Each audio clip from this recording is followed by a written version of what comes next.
Hello everybody, welcome back to my channel. Today I'm going to be showing you how I made this card here.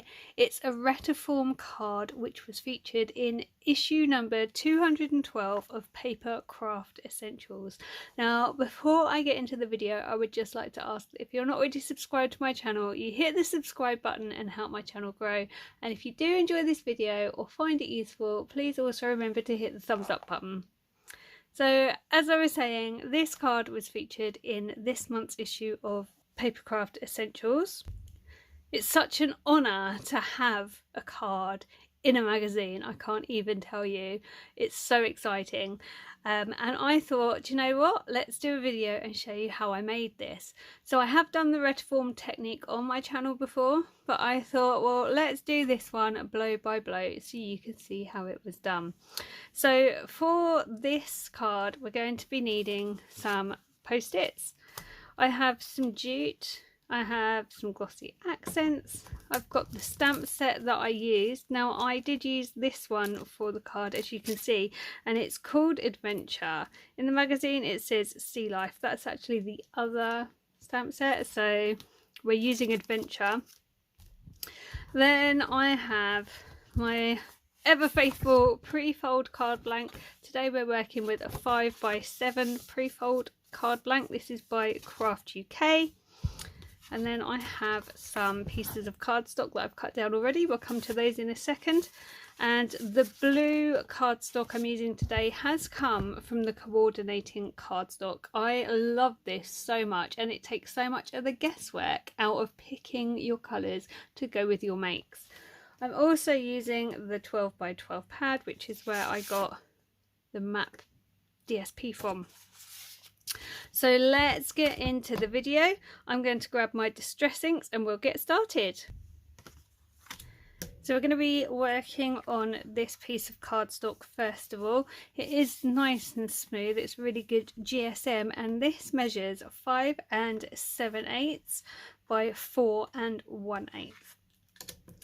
Okay, so what we're going to need to do is grab some post-its to section off the cardstock as we go. So I'm just going to get a load ready on the side here. If you don't have post-its, you could use whatever you do have. So you could use washi tape, you could use scraps of cardstock, you could use the masking sheets, you know, that you can reuse for crafting. There's all sorts of things you can use. But I've just pulled off a few different post-its there.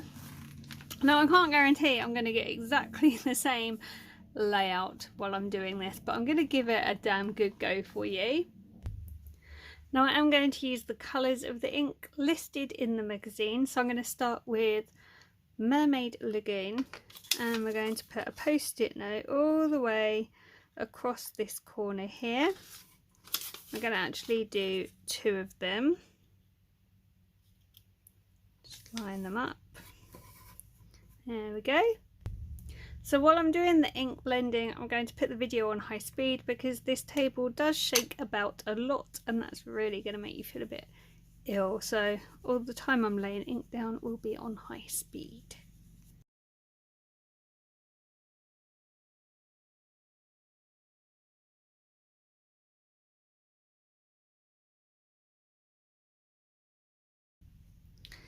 Now we're going to really carefully remove the post-its.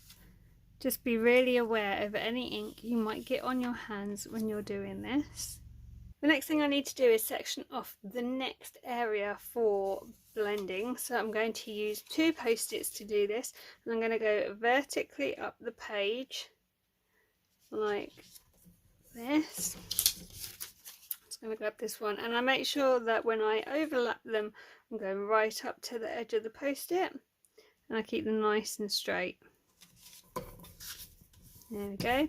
And then what I need to do, I need to partially mask off this area here as well. So I'm going to use a post-it note to do that as well. I am going to leave a little bit of the blue showing, only a very little bit. But the rest of the area is marked off so there's no contamination. And now we're going to blend this area. And I'm going to use Salty Ocean to do this.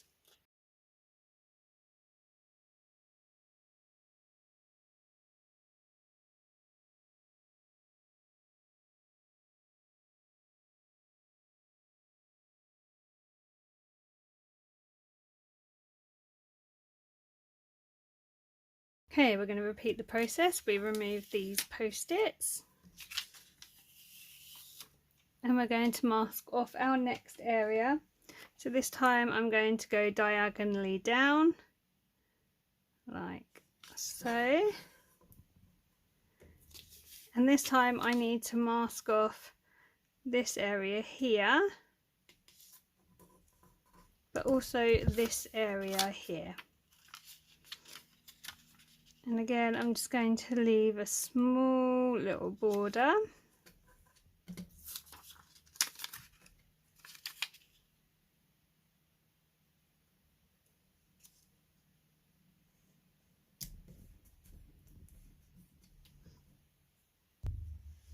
This time I'm going to use tumbled glass.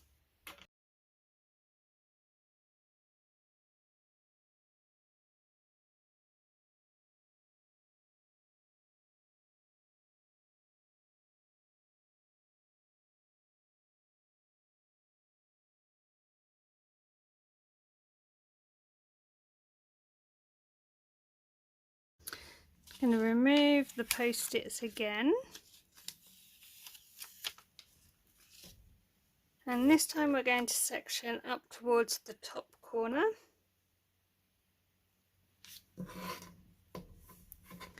My line's gone a little bit wonky, but it doesn't matter. Any pattern you want to do is fine. You don't have to have straight lines if you don't want to. So I'm going to section off here again. Again, really small border of the old colour. And I'm going to section down here, leaving small section of colour. And now I can start blending. This time I'm using Faded Jeans.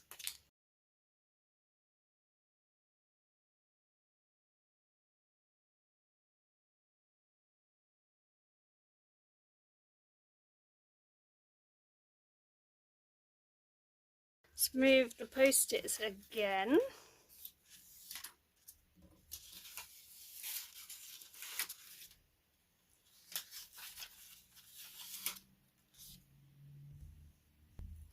And this time we're going to section just down the bottom here. We're going to go straight across here like that. And then we're going to cover this piece off here and make sure that's slightly covered. This time I'm going to use some speckled egg.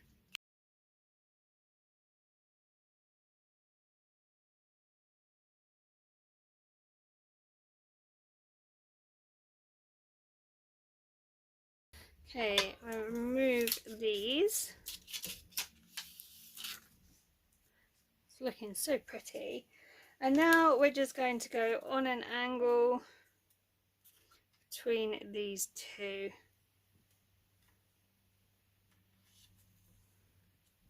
Like that. And now we need to mask off down the bottom here. Like that. We also need to mark here. And we need to go across the top. Just like that. So we're just going to apply ink to this part here. And this time I'm going to use Blueprint Sketch.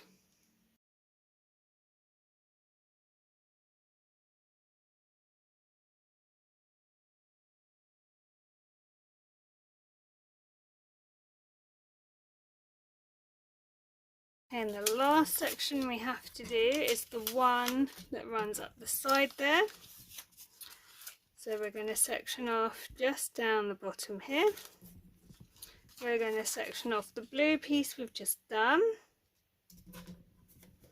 And then we're going to put another one across the top here. Like that. and I'm bringing in some broken china.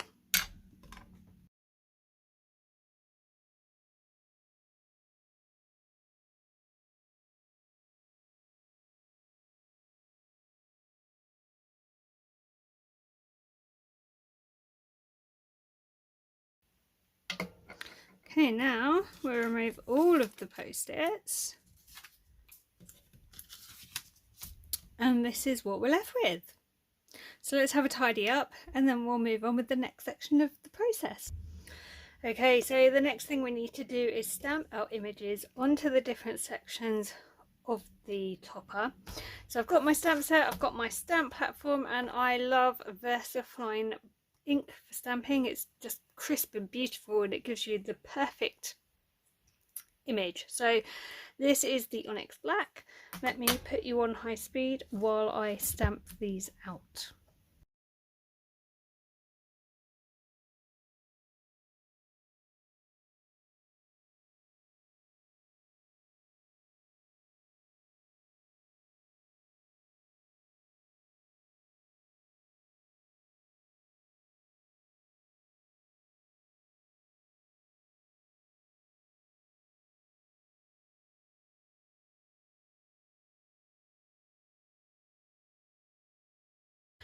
Okay, that's all stamped out, looks great. So now we need to start putting the card together.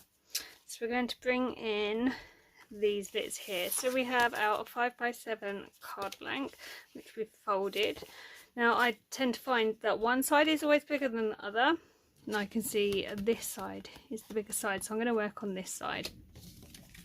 So as I said, I've already cut some cardstock down. So this is one of the sheets from the coordinating cardstock, and I've cut this one down to 7x5 exactly, and this is going to go straight on the card front.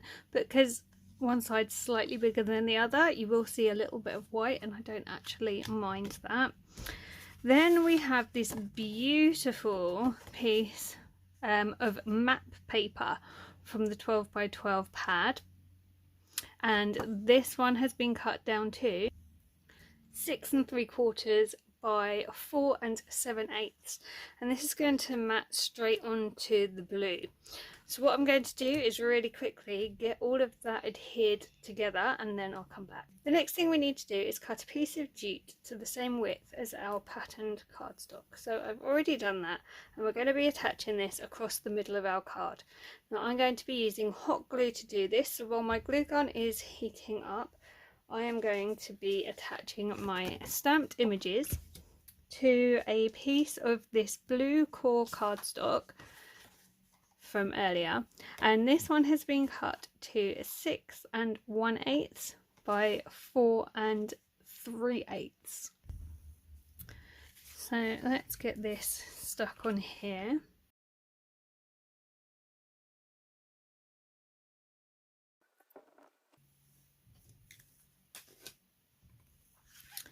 Okay, so let's put some hot glue on the back of our jute.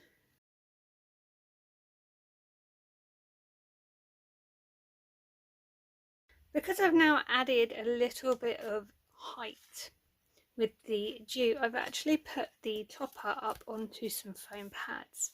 But what I'm going to do is I'm also going to put a layer of hot glue across the jute just to make sure that this sticks.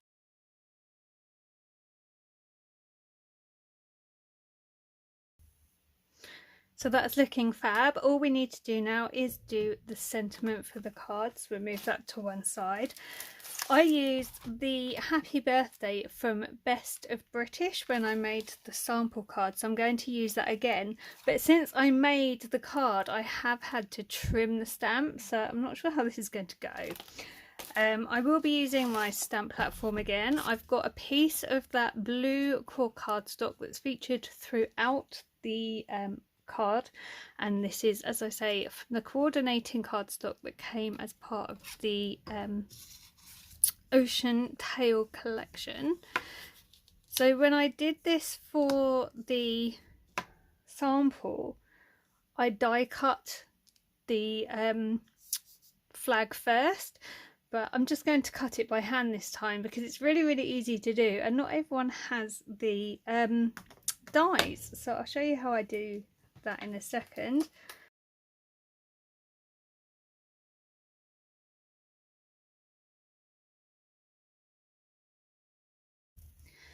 So let's just bring the trimmer in. I want to try and make it quite even, top and bottom of the sentiment. We're going to cut it about there, which is about 3/4 of an inch, I think.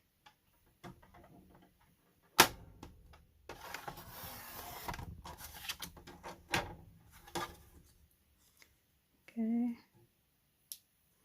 And then we're going to cut off from the other end.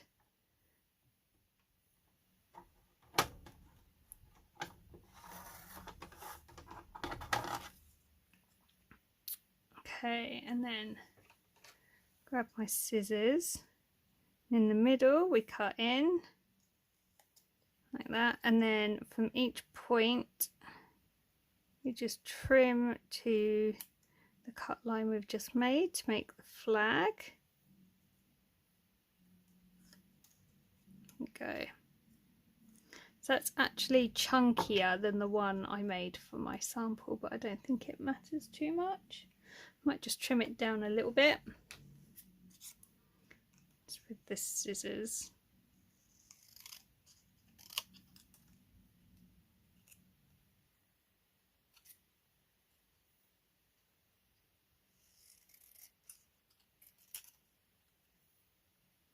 It's a little bit better.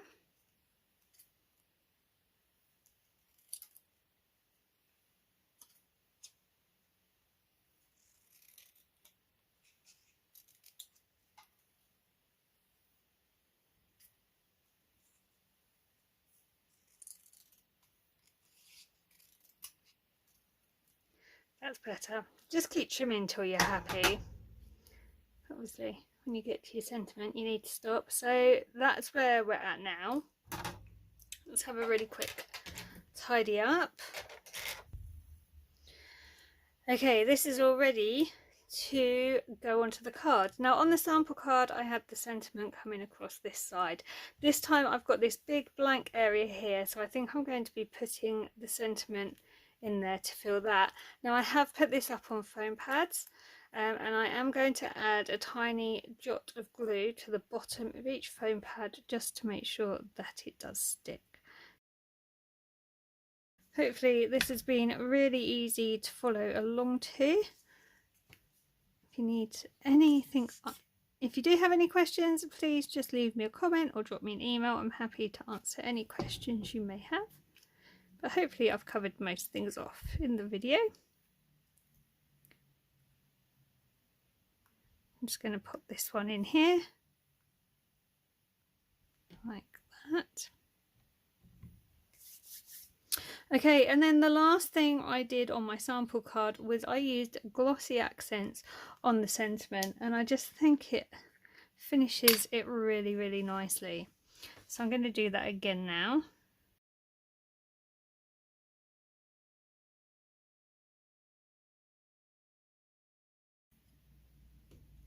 And there we go. So it looks quite cloudy at the moment, but it does dry nice and clear. So it will look fine when it's dry. But I really like the effect of glossy accents on things. I just think it finishes cards really nicely. And there you go, that is the finished card. Now apart from the fact I've repositioned the sentiment on this one, that is a like for like card. The colours are in slightly different places, and I've just realised that actually these instructions were not necessarily for this card, because I believe that colour there is peacock feathers. And I did send in 2 different Retiform cards, so I think there's been a bit of a mix up with the instructions, and obviously we have had the wrong stamp set mentioned, and I did use the other stamp set on the other Retiform card, so I think that's caused a little bit of confusion. Lesson learned for next time. I will make sure all my cards are very different. but hopefully you would be able to recreate this anyway. You should still be able to do it following these instructions. To be fair, there wasn't that much difference. So I really hope you have found today's video useful. I hope you liked the card. Let me know what you think in the comment section. Is this something you're going to give a go yourself? Even if you don't have the Ocean Tail collection, you can still recreate this card using something you do have in your own stash. So that's the beauty of it. Thank you so much for watching today. I really do appreciate everyone who stops by and watches my videos. If you do try this out, please do give me a tag on social media. I absolutely love to see what people have been doing. And if you're not already subscribed to the channel, please do hit the subscribe button and help my channel grow. And if you've enjoyed the video or found it useful, please remember to also hit the thumbs up button. I will be back soon with more videos, so until next time, thank you once again for watching. Take care and I'll see you soon. Bye for now.